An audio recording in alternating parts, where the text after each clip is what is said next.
Assalamualaikum warahmatullahi wabarakatuh. Bertemu lagi dengan saya Trivari Lestari. Kali ini kita akan membahas tentang bab 4, yaitu Kebangkitan Nasional 1908 dalam perjuangan kemerdekaan Republik Indonesia. Simak baik-baik penjelasan ini ya.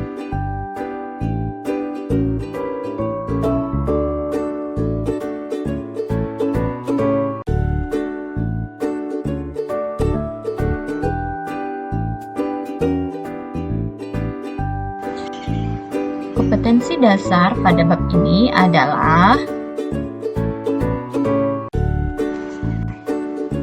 untuk kompetensi dasar pengetahuan, yaitu menganalisa makna dan arti kebangkitan nasional 1908 dalam perjuangan kemerdekaan Republik Indonesia. Sedangkan kompetensi dasar keterampilan menyaji hasil penelaran tentang tokoh kebangkitan nasional dalam perjuangan kemerdekaan Republik Indonesia.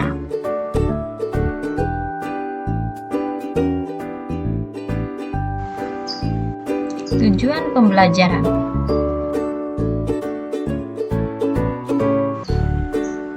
Setelah memahami tentang materi kebangkitan nasional, diharapkan peserta didik mampu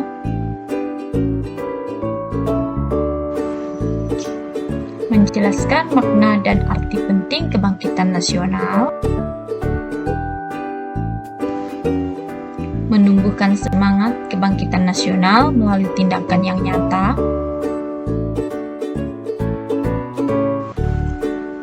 mengidentifikasi tokoh-tokoh di balik kebangkitan nasional, dan mengenal dan meneladani jiwa kepahlawanan dalam memperjuangkan kemerdekaan.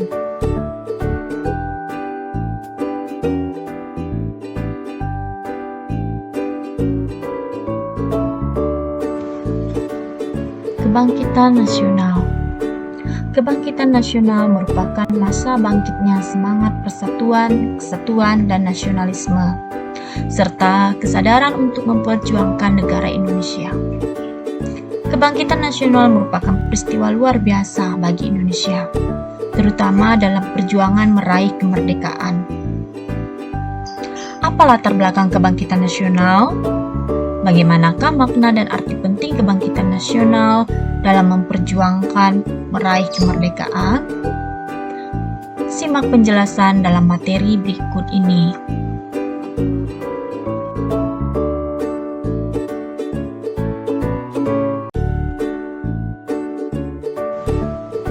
A. Latar belakang kebangkitan nasional. Latar belakang dapat diartikan sebagai penyebab terjadinya, biasa juga diartikan sebagai alasan. Kebangkitan nasional tentunya disebabkan berbagai faktor. Di antaranya, yang pertama, faktor ekstern. Faktor ekstern ini dapat mendorong bangsa Indonesia untuk melakukan kebangkitan nasional, di antaranya kemenangan Jepang atas Rusia tahun 1905 yang menyadarkan dan membangkitkan bangsa-bangsa Asia untuk melawan bangsa-bangsa Barat. Munculnya paham-paham baru di Eropa dan Amerika yang masuk ke Indonesia seperti liberalisme, demokrasi, nasionalisme, dan sosialisme yang mempercepat timbulnya nasionalisme Indonesia. Kebangkitan nasional di Asia dan Afrika, misalnya adanya All Indian National Congress 1885 dan Gandhisme di India, dan adanya gerakan Turki Muda di Turki.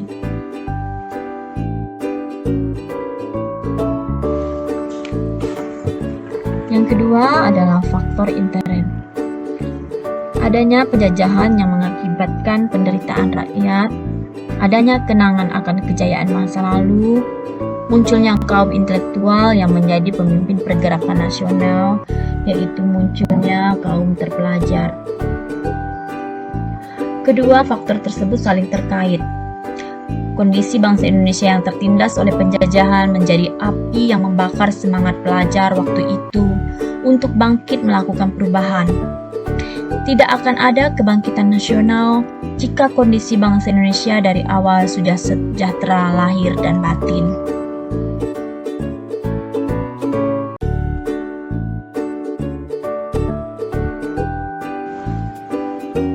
Satu, kondisi bangsa Indonesia sebelum 1908.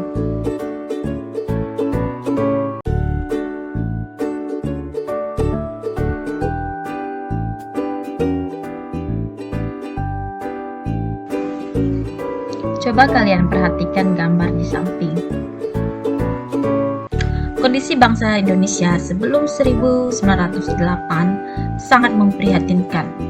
Hidupnya sengsara karena penjajahan. Belanda menerapkan kultur stelsel yang membuat masyarakat Indonesia diharuskan menanam komoditas yang dibutuhkan Belanda. Hasilnya dijual kepada Belanda dengan harga yang tidak pantas. Akibatnya, kondisi keuangan kerajaan Belanda meningkat, sedangkan kesejahteraan masyarakat Bumiputra terabaikan. Masalah sosial dan kemiskinan melanda masyarakat Bumiputra, ditambah penindasan oleh pemerintah kolonial yang menimbulkan kesengsaraan. Selain tanam paksa, Belanda juga menerapkan kerja rodi atau kerja paksa demi kepentingan Belanda.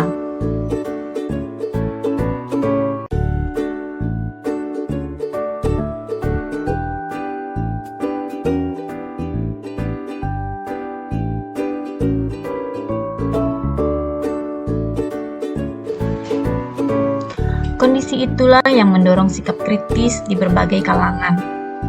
Tidak hanya dari penduduk Bumiputra, melainkan dari pejabat kolonial sendiri, yaitu Baron van Hove, Edward Douwes Dekker, dan Mr. van de Venter. Mereka menuntut menghapuskan tanam paksa dan mengusulkan agar pemerintah menerapkan politik balas budi.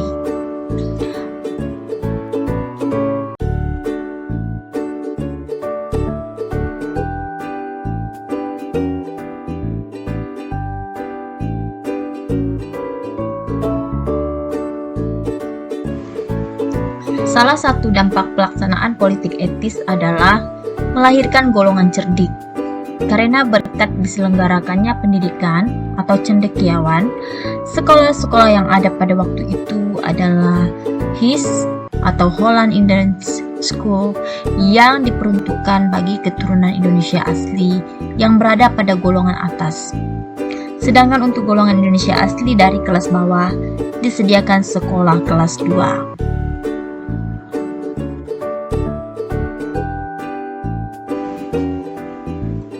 Di tingkat menengah disediakan HBS, MULO, dan AMS.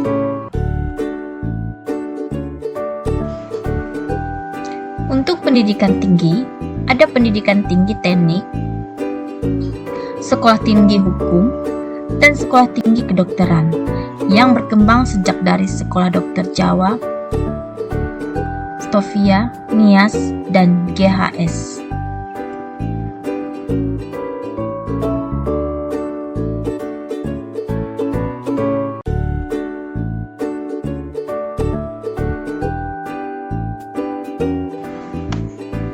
Dengan kemajuan di bidang pendidikan ini, melahirkan golongan cerdik dan pandai yang mulai memikirkan perjuangan bangsa Indonesia dalam menghadapi penjajah.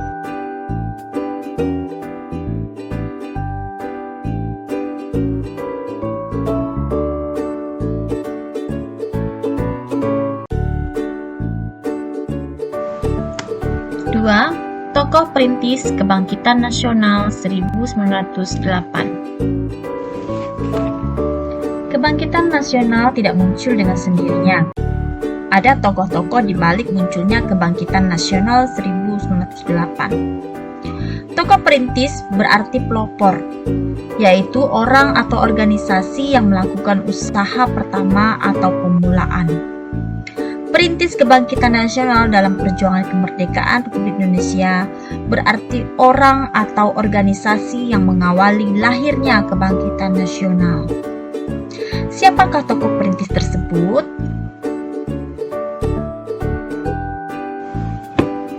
A.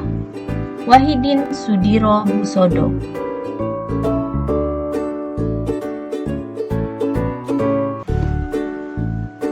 Salah satu cara untuk membebaskan diri dari penjajahan adalah rakyat harus cerdas. Pandangan Wahidin tersebut menjadi semangat untuk mencerdaskan rakyat. Salah satunya dilakukan dengan menggalang dana pelajar.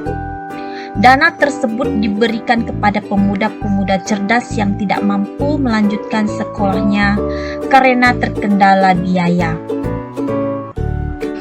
Wahidin Sudirohusodo merupakan penggagas berdirinya organisasi yang menjadi tanda kebangkitan nasional.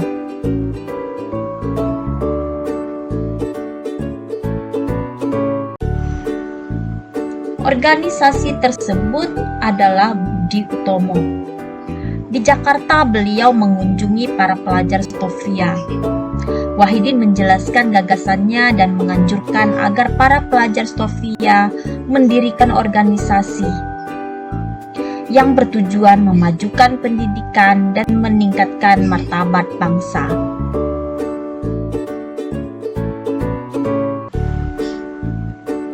Para pelajar Stovia menyetujuinya dan lahirlah Budi Utomo pada 20 Mei 1908.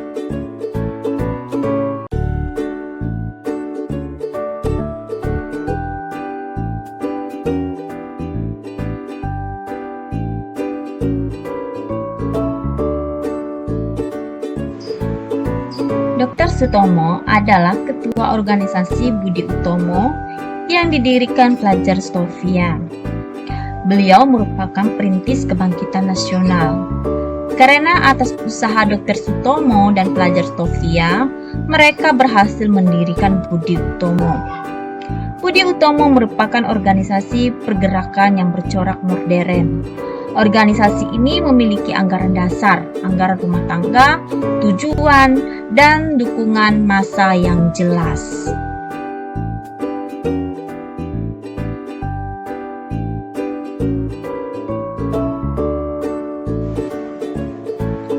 Bersama dengan Sutomo, Gunawan masuk Stovia pada tanggal 10 Januari 1903. Pemikiran dan pendapatnya dikenal keras dan tegas. Perjuangan Gunawan keras mengecam tingkah laku dan adat Jawa sebagai perintang modernisasi. Gunawan memotivasi bangsa Jawa agar bersiap-siap bersaing dengan bangsa Arab dan Cina, dua bangsa pendatang yang lebih dulu maju secara ekonomi di tanah Jawa.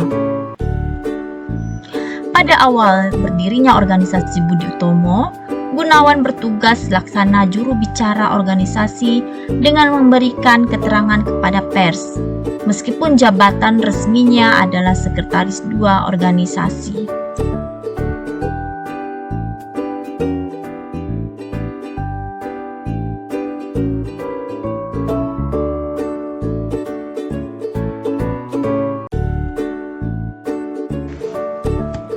D. Dr. Cipto Mangunkusumo. Beliau dilahirkan di daerah Ambarawa, Jawa Tengah pada tahun 1886. Tamat pendidikan Stovia di Jakarta dan beliau bertugas sebagai dokter pemerintah di Demak.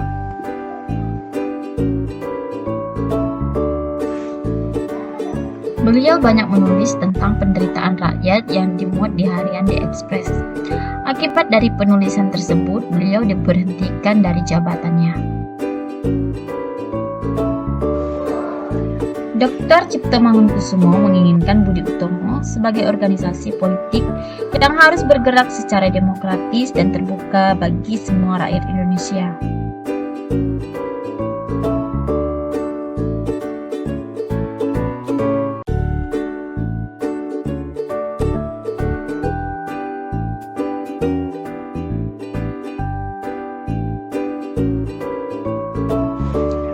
Selanjutnya ada Dr. Suwarno. Dr. Suwarno menegaskan agar Budi Utomo menjadi pelopor bagi Allegemen Javaanse Bond atau Persatuan Seluruh Jawa. F. Dr. Muhammad Saleh. Dr. Muhammad Saleh disebut sebagai pembantu kedua Budi Utomo, perangai yang tenang dan disegani oleh rekannya.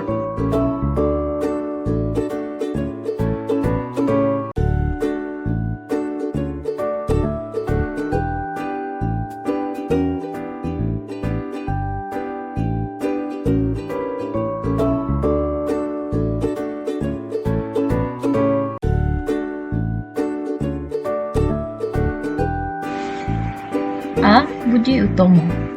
Berdiri pada tanggal 20 Mei 1908 yang bergerak di bidang pendidikan.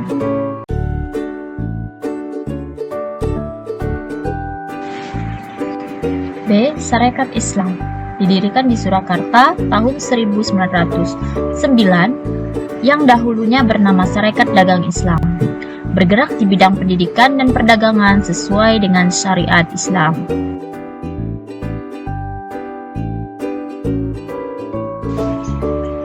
C. Indis Partis. Organisasi modern ketiga yang berdiri pada tahun 1912 yang didirikan oleh Raden Mas Surya Diningrat, Dr. Cipto Mangunkusumo, dan Douwe Dekker. Organisasi ini bergerak pertama kalinya di bidang politik.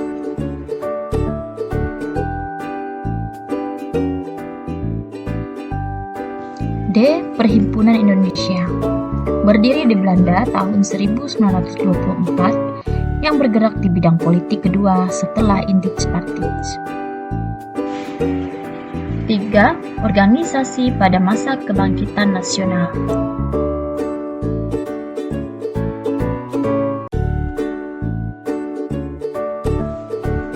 Selanjutnya Partai Nasional Indonesia atau PNI. PNI didirikan pada 1927 di Bandung. Insinyur Soekarno sebagai ketuanya. Organisasi ini dinilai sangat membahayakan Belanda, sehingga tokoh-tokohnya banyak dimasukkan ke penjara. Di dalam penjara, Insinyur Soekarno menulis pidato Indonesia Menggugat.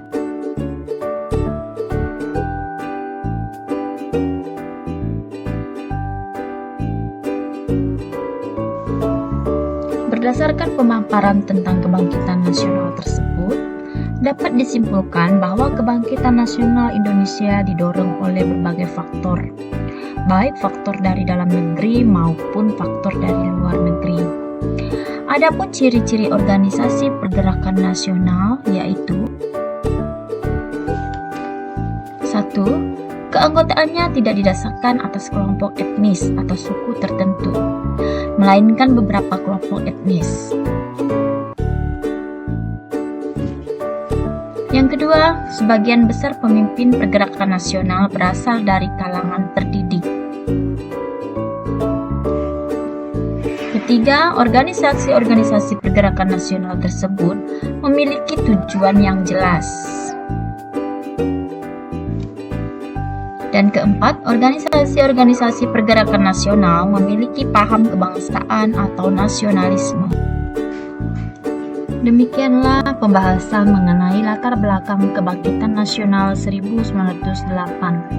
Semoga dengan pembahasan kali ini kita dapat terus memelihara, menumbuhkan, dan menguatkan jiwa nasionalisme kebangsaan kita sebagai landasan dasar dalam melaksanakan pembangunan, menegakkan nilai-nilai demokrasi, berlandaskan moral dan etika berbangsa dan bernegara, serta mempererat persaudaraan untuk mempercepat terwujudnya visi dan misi bangsa kita ke depan dalam bingkai negara kesatuan Republik Indonesia.